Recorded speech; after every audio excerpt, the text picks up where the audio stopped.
Welcome to Talmudic Treasures. Today we're learning Gittin, page 32, which introduces a new chapter that when a husband writes a get, a divorce document, and gives it over to an agent, so that agent's job is to give it over to this woman, and then once the woman has it, that's it. She's completely free, she's divorced. However, until that takes place, we say that the husband can go and track down this agent and tell him, the get that I gave you a few days back, I want to let you know that this get is not acceptable. I do not want you to continue to carry out your agency, but rather I want to remain married. In fact, it works. The fact that he gave this agent this divorce document does not make her divorced. It's only once the agent physically gives the document to the woman.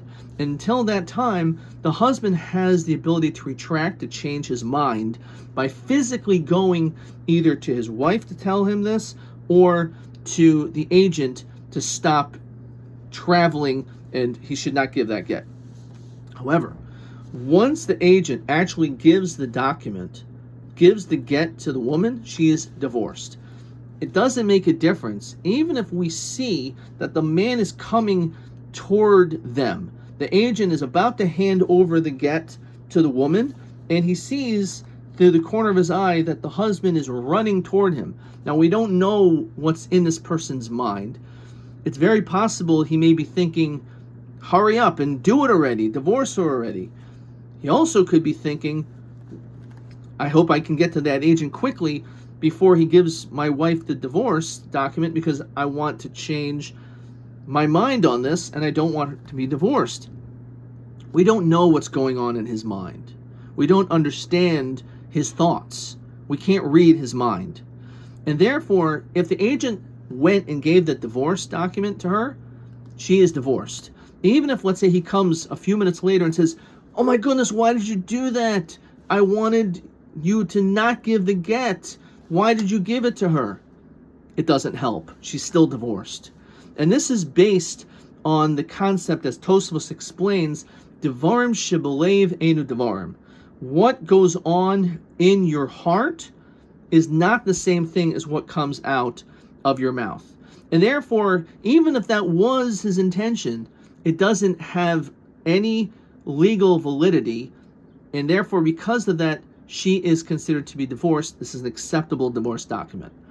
And we can understand this general concept, which is found in many other places throughout the Talmud, that what goes on in my mind and what goes on in my heart is not the same as what I say. Even though there are places where we say the words dibur, the hirur kedibur dami, but the truth is what you think is not the same as what you say.